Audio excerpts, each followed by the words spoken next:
Muy buenos días. Hoy estamos de vuelta en nuestro canal de Familias en Cristo Fe y pues vamos a compartir hoy la palabra de Dios en un tema que tiene que ver mucho con la identidad o con nosotros mismos, que es la renovación y la transformación en la vida de un hombre, en este caso en la vida de Pablo, Saulo conocido también, pero tiene que ver mucho con nosotros hoy en día. Aunque esto aconteció hace más de 2000 años, tenemos que recordar que aún el Espíritu Santo y el mismo Jesús sigue siendo el mismo ayer, hoy y siempre. Quiero invitarle a que le demos una oración a Dios. Que ahí donde está, usted le pueda abrir su corazón. Y en esta mañana, usted decirle: Padre de la Gloria, hoy vengo delante de tu presencia, con hambre y sed, con una necesidad profunda que solo tú puedes saciar. Presente su vida delante de Dios en esta mañana. ¿Quién mejor que Él para conocerle? ¿Y en quién mejor encontrar una respuesta que en Él? Usted abra su corazón delante de Dios y le pueda decir en esta mañana: aquí estoy, con muchas cosas en mi vida, pero tú las conoces mejor que nadie, Dios. Quiero que me ayudes a través de tu Espíritu Santo a mejorar, a cambiar aquellas cosas que sé que necesito, Dios. ¿A quién más podré ir sino a mi Creador, al Diseñador, al que me conoce perfectamente desde el vientre de mi madre? Por eso te abro mi corazón y te pido, Padre, que a través de tu Espíritu Santo en esta mañana me hables y me lleves a la obediencia para de esta forma ver, Señor, tu obra sobre mi vida. Te alabo y te bendigo y te doy muchas gracias. En el nombre precioso de Jesús y en el poder del Espíritu Santo. Amén. Bueno, vamos a ir a la palabra de Dios y vamos a conocer un poco más sobre la vida de este hombre que transformó el poder y el amor de Jesús. Y él fue instrumento para transformar la vida de muchos y aún continúa haciéndolo. En el libro de Hechos, capítulo 9, vamos a ver en los primeros versículos la vida de un hombre llamado Saulo. Cómo este hombre tenía unos planes, tenía un estilo de vida, tenía muchas cosas a su favor, pero carecía de lo más importante para él. Lo tremendo es que él creía que hacía lo correcto y nos vamos a dar cuenta que no. Vamos a ir al libro de Hechos, capítulo 9. Dice así: Saulo, respirando aún amenazas y muerte contra los discípulos del Señor, vino al sumo sacerdote y le pidió cartas para las sinagogas de Damasco,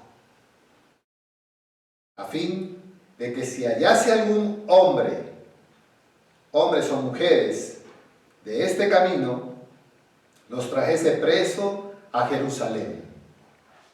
Mas yendo por el camino, aconteció que al llegar cerca de Damasco, repentinamente le rodeó un resplandor de luz del cielo.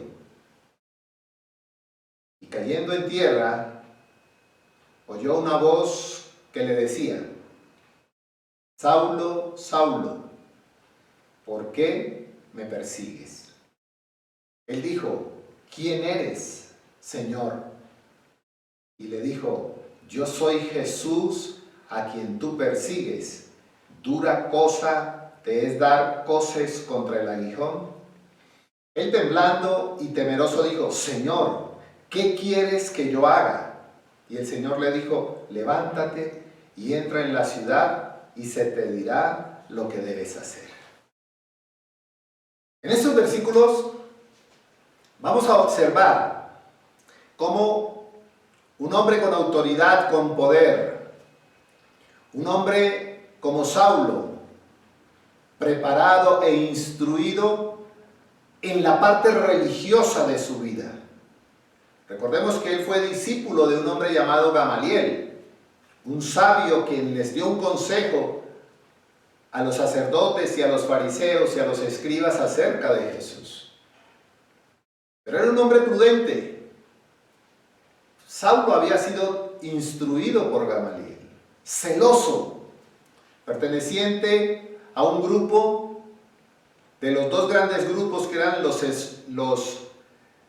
que dominaban el Sanedrín, pero su grupo creía en la resurrección, mientras que el otro grupo no creía en la resurrección.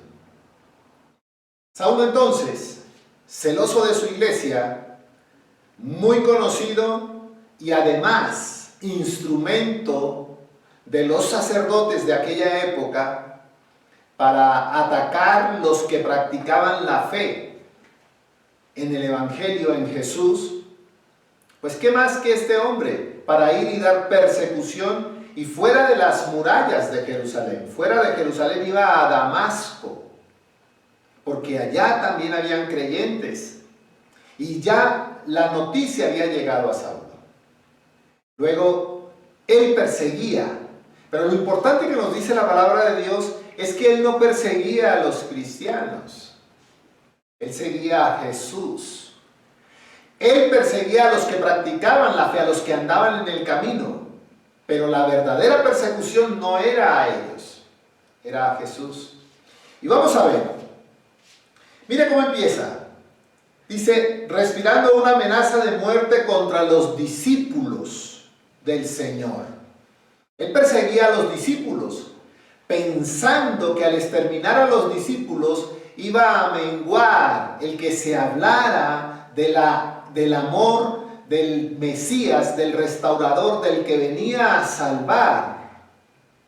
Había celos porque el Evangelio, el mensaje de Jesús amenazaba la cúpula del Sanedrín. Pero acontece que Dios no estaba ajeno a la persecución que él hacía. Dios sabía de las oraciones de los creyentes. Dios sabía de que este hombre se convertiría en un instrumento valioso de parte de Dios para llegar a un grupo que todavía sus discípulos no iban a poder llegar. Ya Pedro había llegado a casa de Cornelio y allí se había manifestado el Espíritu Santo. Pero vamos a ver quién hace la obra transformadora en la vida de este hombre. Y acuérdese, más adelante vamos a ver algo tan relevante que tiene que ver con nosotros como persona. Dice que pidió cartas para las sinagogas de Damasco. Eran cartas que le daban el poder y la autoridad para él poder entrar donde se anunciaba el Evangelio, donde se predicaba de Jesús. Y lo dice muy claro, en las sinagogas. Digamos que ya muchos creyentes habían entregado su vida a Cristo, que habían salido del judaísmo y habían entregado su vida al Señor. Acontece entonces, podemos ver que en el versículo 3 dice, mas yendo por el camino, aconteció que al llegar cerca de Damasco, repentinamente le rodeó un resplandor de luz del cielo. ¿Qué acontece en este momento? Y eso es muy importante. Dice que él iba. Ya llevaba las cartas, estaba muy definido lo que iba a hacer. Sabía a dónde ir y qué tenía que hacer. Eran los planes de él. Lo que él nunca contó es cuáles eran los planes de parte de Dios para la vida de él. Vamos a verlo desde este punto de vista. Cualquiera puede decir, bueno, Dios lo tumba para guardar y proteger la vida de los creyentes. No es cierto. Era más relevante la vida de este hombre, porque a la final la vida de un creyente estaba en las manos de Dios y entonces el morir para un creyente era ganancia. Pero la vida de Pablo no era ganancia. Sería ganancia para los planes de Dios. Dice entonces que cuando él iba hacia Damasco, cerca de Damasco, a mí me llama la atención que la caída de él no es en territorio de Israel, es ya en Damasco, cerca a su objetivo. O sea, Dios permite que él salga de Jerusalén. Y la conversión de Pablo se da fuera de Jerusalén. ¿Y sabe por qué? Porque Pablo haría la gran parte de su ministerio fuera de Jerusalén. En la Biblia todo está, como decía el chavo, fríamente calculado. No fue en Jerusalén, no fue en Israel, fue cerca de Damasco. Ahora, ¿qué acontece en el versículo 4? Dice, cayendo en tierra, oyó una voz que le decía. Cayendo en tierra, ¿en qué iba? No sabemos. Algunos dicen que en un caballo, otros dicen que en un carruaje, no sabemos. El hecho es que la relevancia de este punto 4 dice, cayendo en tierra, oyó una voz que le decía. ¿Qué implicaba a Pablo caer? Lo que era relevante, y es relevante para usted y para mí, es que más que caer de donde iba, de sus pies, del caballo, de donde fuera, Pablo estaba cayendo de su ego. Porque si alguien tenía el ego bien puesto, era él. Y él se los expresa después a los apóstoles, cuando le dice, si alguien tiene de quién gloriarse, soy yo. Hebreo de hebreo, judío de judío, capacitado por Gamaliel, celoso de la ley. Él saca sus cartas, sus credenciales, pero ya no eran relevantes en el momento en que la saca. La saca para hacerle ver a quien les está expresando quién era él, que su conversión era muy relevante e importante. Él cae. ¿Y sabe por qué? Porque mientras un hombre está en su ego, jamás va a oír la voz de Dios para traerlo a su presencia. Siempre, después de una caída, viene una gran bendición. Lo dice bien claro, cayendo en tierra oyó una voz que le decía, Saulo, Saulo, ¿por qué me persigues? Él cae al suelo y es ahí donde escucha la voz, donde su ego escucha cuando ésta le dice, Saulo, Saulo, ¿por qué me persigues? Qué tremendo, porque en el versículo 4 nos deja ver que solo cuando nuestro ego, cuando hemos caído de nuestro ego, es porque ya estamos listos para oír la voz de Dios. No sé si a usted le ha pasado que hay personas, yo soy así, yo no creo, yo no necesito, yo puedo, yo resuelvo, hasta que un día pasa por una situación tan tremenda que es tumbado de ese yo, llamado ego, y entonces levanta su mirada para decirle a Dios, extiende tu mano y ayúdame. Saulo era arrogante, prepotente, seguro, confiado, mas tenía el respaldo de los sacerdotes, de la autoridad máxima en ese momento en Israel. Lo que no sabía era que se iba a encontrar con la autoridad por encima de los sacerdotes. Una autoridad que sería para transformación de su vida, para bendición de otros, como hasta hoy continúa siendo la conversión de él bendición para muchos de los que hemos creído en Jesús. Dice el versículo, Saulo, Saulo, ¿por qué me persigues? Lo que yo le decía. ¿A quién perseguía él?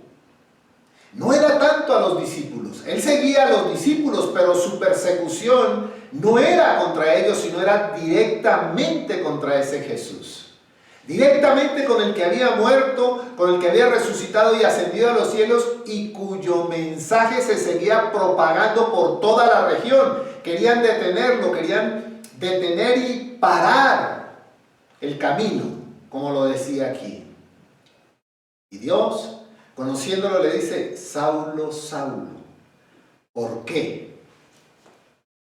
Qué tremenda esta pregunta. ¿Por qué? A lo cual él no tiene una respuesta. A lo cual él no le da una respuesta. Pero algo importante acontece en este momento de la plática. Primero tiene que caer para poder escuchar la voz de Dios. Y entonces, él, ¿cómo le responde? Él le dijo, versículo 5, ¿quién eres, Señor? Tremendo. Tremendo, ¿sabe por qué? Porque si soy yo o es usted, lo primero que usted y yo hubiéramos hecho es, ¿qué pasó? ¿Quién es? ¿Quién me habla? Él se dirige a él, a Dios. Dos puntos claves que marcaban el cambio en la vida de este hombre después de escuchar la voz de Jesús. Porque él le dice, ¿quién eres, Señor? Reverencia y temor. ¿Quién eres, Señor? De lo que muchas veces nosotros como seres humanos carecemos ante Dios. Carecemos de reverencia y de temor. Y a veces hasta lo desafiamos. Y si tú existes, y si tú vives, haz esto. Y si tú vives, ¿por qué no hiciste esto? Y el por qué, no para qué. Saulo le está preguntando, ¿quién eres, Señor? Temor y reverencia ante la voz que él había escuchado. Y le habla en arameo para que no haya más duda. ¿Quién eres, Señor? Es la pregunta que muchas veces Dios espera de nosotros. ¿Qué quieres? ¿Qué quieres? Dice yo. Le dice yo. Él, ¿quién? Jesús. Yo, no otro, yo soy Jesús, a quien tú persigues. Fíjense que tan hermoso, porque él no le dice, yo soy la persona que creen a los que tú persigues y a los que tú has matado. Es tremendo cuando se tienen conceptos equivocados, como consentimos cosas o permitimos cosas que a la larga no agradan a Dios. Yo le quiero preguntar a usted que me está viendo en esta mañana. ¿Usted sería capaz de consentir que frente a sus ojos maten a alguien? ¿Pudiendo usted detenerlo? ¿Pudiendo usted evitar la muerte de esa persona? Quiero decirle que este hombre de quien estamos hablando, a sus pies pusieron las ropas del primer mártir de Esteban, mientras él veía cómo lo flagelaban, cómo le lanzaban piedras hasta que muriera. Pero también no solamente vio la muerte de Esteban, también observó cómo el rostro de este hombre se transfiguraba en una ternura y una paz contra aquellos que tiraban la piedra. Ya Dios venía preparándolo hasta el gran día que tenía que ser fuera de Jerusalén, porque fuera de Jerusalén él tendría su ministerio. Y mire qué hermoso. Él, dura cosa te es dar coces contra el aguijón. En otra versión dice, duro te es golpearte la cabeza contra la pared. O sea, le está diciendo, no vas a poder. Por más que traigas cartas, por más que tengas autoridad, por más que traigas hombres, no vas a poder, Saulo. Él lo sabía. Como usted y yo en muchas ocasiones que insistimos con aquellas situaciones internas y le damos pensando que sí, y a la final terminamos en el suelo. Él no iba a poder. Él temblando, versículo 6, él temblando y temeroso. Claro, imaginémonos por un instante esta escena. Usted está en el baño de su casa duchándose y cantando, tarareando la canción que le gusta, y de repente usted oye una voz que le dice: Antonio. Y usted está en su ducha. Marta, Juan, Pedro, Carmen, su nombre. Y usted lo va a escuchar y sabe que está solo en el baño. Le aseguro que en 5 minutos están los paramédicos recogiéndole a usted el infarto. O usted dice: Señor, ¿qué quieres que yo haga? Inclino más por la primera opción. Si soy yo, salgo corriendo como estoy. Yo no sé hasta dónde llego. Porque yo no estaba preparado para oír la voz de Dios. Yo no estaba preparado para sentir la presencia del Espíritu Santo. Hasta un 2 de septiembre del año 83, cuando caí de mi ego, de mi prepotencia, mi arrogancia y mi ignorancia. Y entonces pude escuchar la voz de Jesús que me dice: he aquí yo estoy a la puerta y llamo. Y Robert, si oyes mi voz y abres la puerta, entraré a ti. Cenaré contigo y tú conmigo, y voy a transformar tu vida y te voy a escoger para que vayas a las naciones a predicar mi palabra. Hoy, si escucho su voz, caeré de rodillas por temor, no por miedo, pero no correré. Dice el versículo 6, él temblando y temeroso dijo: Señor, ¿qué quieres que yo haga? No argumentó nada más. Simplemente le dice lo que Dios espera que usted le diga un día: Señor, ¿tú qué quieres que yo haga? Me he golpeado muchas veces. He tomado decisiones equivocadas y me he golpeado una y otra vez. Y soy discípulo de Julio Iglesia, porque tropiezo siempre con la misma piedra. Hasta que usted entienda y que usted le diga a él: Señor, ¿qué quieres? Él, porque lo que Pablo iba a hacer era lo que él quería, pero ahora las cosas se invertían. ¿Qué quieres que yo haga? Tremendo, tremendo, porque él se está rindiendo ante el que perseguía y se da cuenta que ya no se va a golpear más contra la pared, porque no va a poder romper la pared. El golpearse contra la pared es dolor constante, frustración, porque nunca vas a derribar una pared con tu cabeza. Tu cabeza será derribada, pero no la pared. Y fíjese, y el Señor le dijo, hay respuesta, no hay argumentación.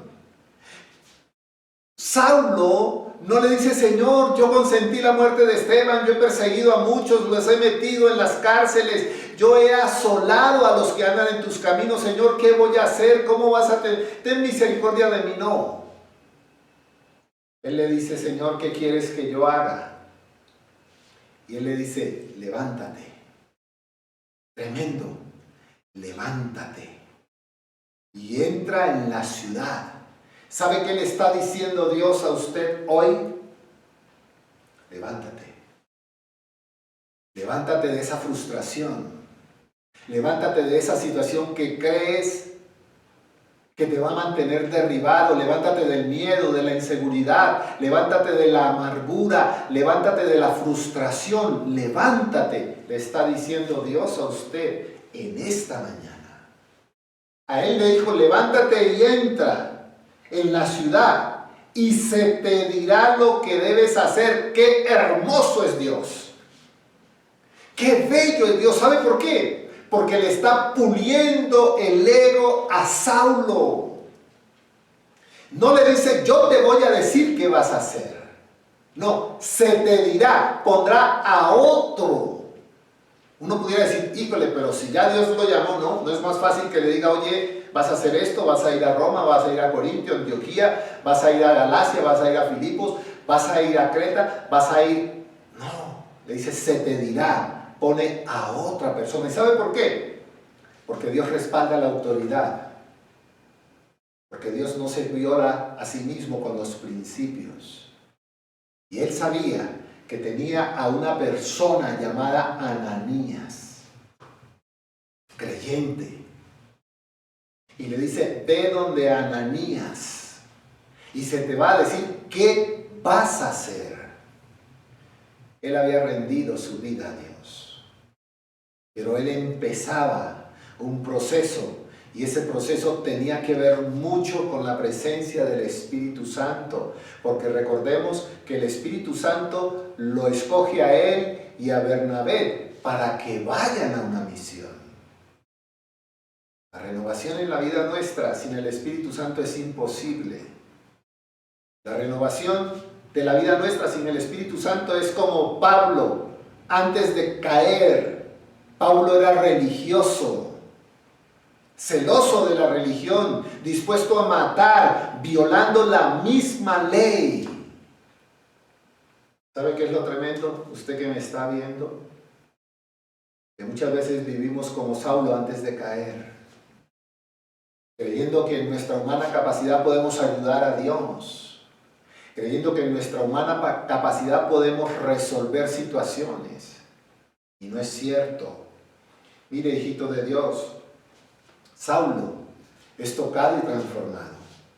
Y después él habla con tanta seguridad y con tanta convicción acerca de su conversión, que él le enseña a Tito, le enseña en la carta a los romanos, que sin el Espíritu Santo es imposible. Mire lo que él dice en el libro de Tito, capítulo 3, versículo 5. Mire lo que dice.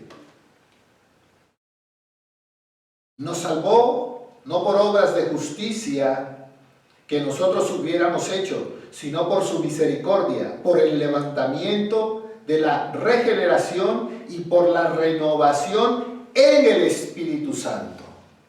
Le está hablando a un hombre como Tito, diciéndole que la única forma de renovar nuestra vida es a través del Espíritu Santo. Si algo tuvo Saulo, fue que él no fue renuente al Espíritu Santo. Él sabía que una vida renovada y transformada por el Espíritu Santo sería una vida utilizada por Dios. Una vida cambiada. Cada que Saulo salía de viajes, él no se preguntaba a qué hotel voy a llegar, sino en qué cárcel me van a esperar.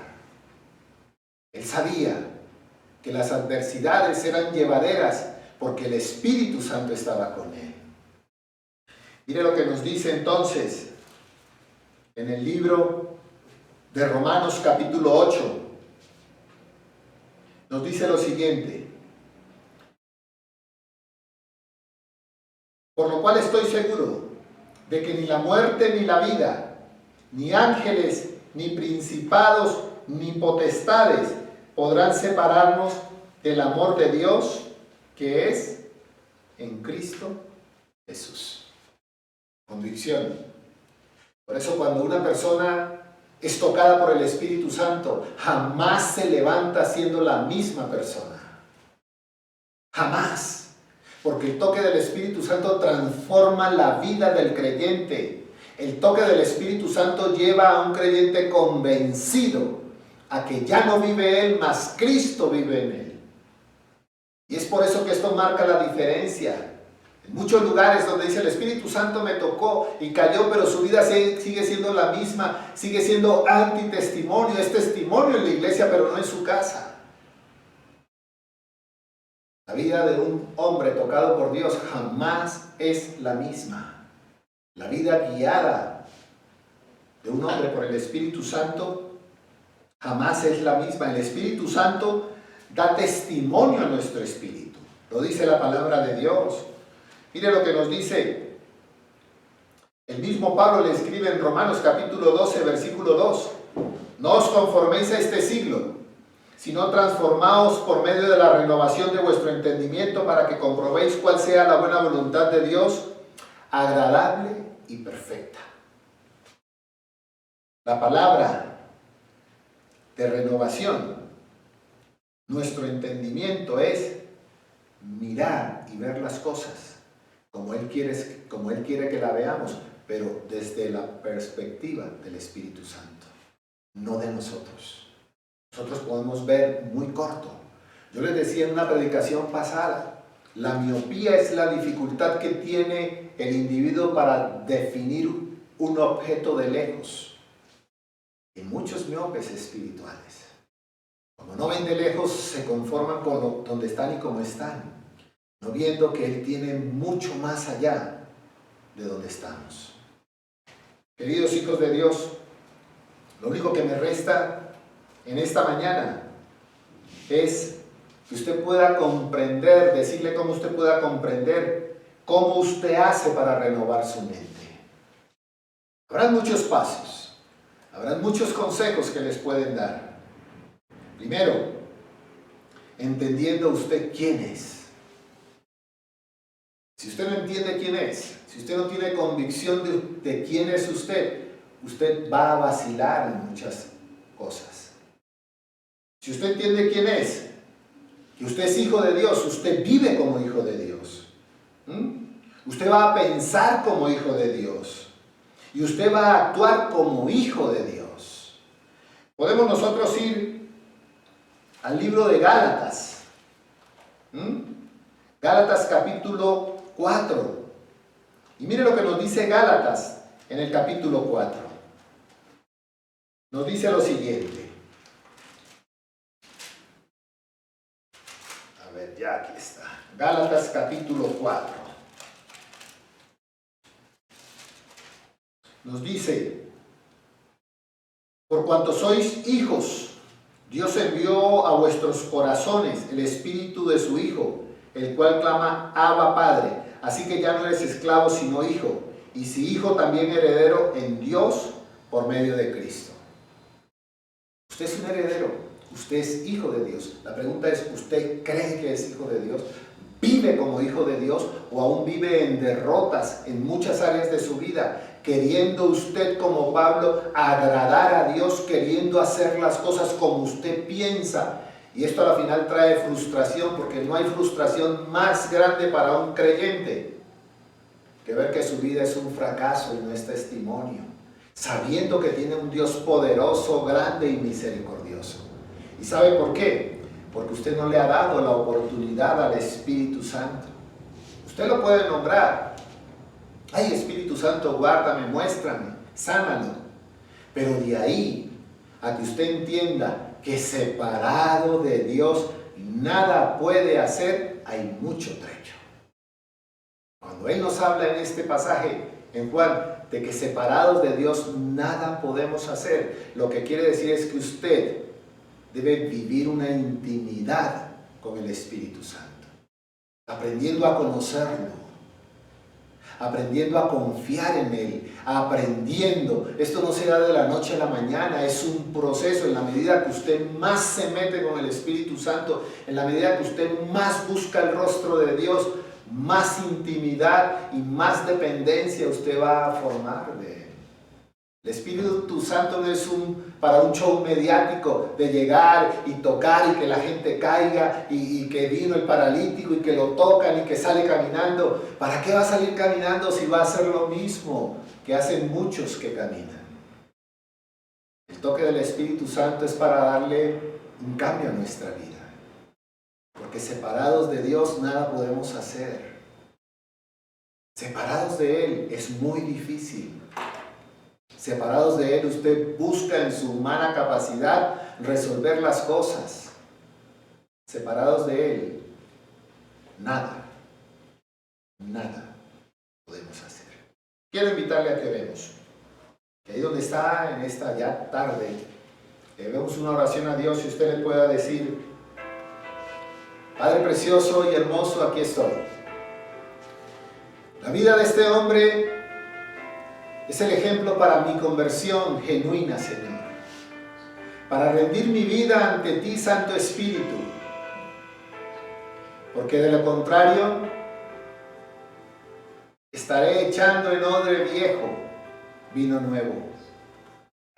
Y tú me llamaste como nuevo odre, a recibir lo nuevo, y lo nuevo solo viene de ti, Padre, y solo puede venir de la presencia de tu Espíritu Santo, porque tu palabra dice que tu Espíritu de Dios tomarás del Padre y nos los harás saber. Tu Espíritu da testimonio a mi espíritu, no es a mi alma, no es a mi mente ni a mis emociones, es algo espiritual. El Espíritu Santo habla a mi espíritu y lo convence, porque un testigo, su función es convencer, y Él es eso. Él es nuestro ayudador. Él es el que nos convence que la única manera que nuestra vida puede dar un giro es cuando le permitimos a Él actuar en nosotros. De lo contrario, seremos religiosos, conociendo a Dios, pero manejando nuestra vida a nuestro propio criterio, mas no por la guía de la presencia del Espíritu Santo, que es el que transforma. No lo ignore.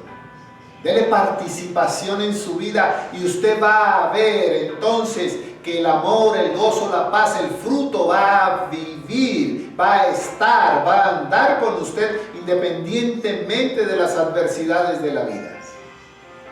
Aquel que confía en el Espíritu Santo no tiene temor del coronavirus, es prudente y guarda su distancia, pero no tiene miedo.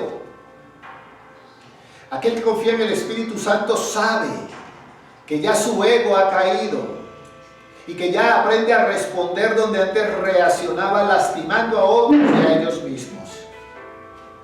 Aquel que confía en el Espíritu Santo siempre verá victorias en su vida en todas las áreas.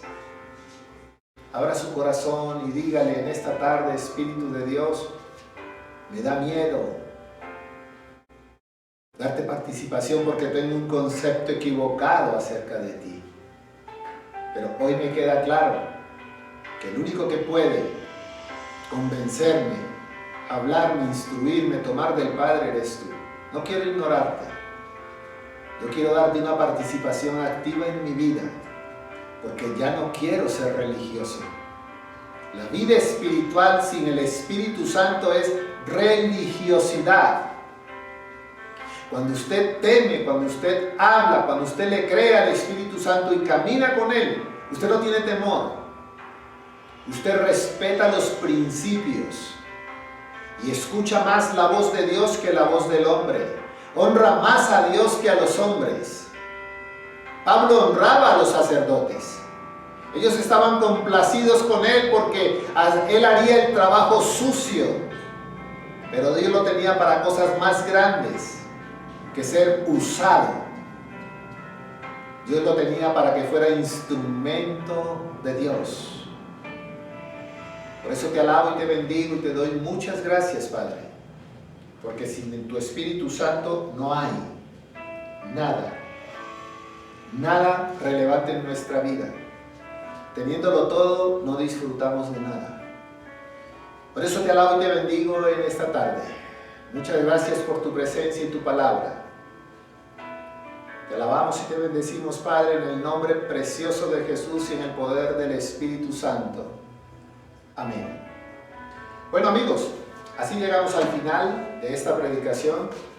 No sin antes recordarles que se suscriban al canal de Familias en Cristo Fe. Denle like.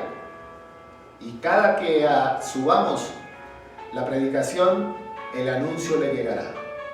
Y recordarles, escuchen el oasis en el desierto y envíenlo a otras personas. Pronto estaremos escuchando testimonios de lo que Dios está haciendo en la vida de muchas personas a través de las cápsulas de oasis en el desierto. Dios les bendiga rica y abundantemente. Les habló su amigo Robert Rivas Truque. Bendiciones.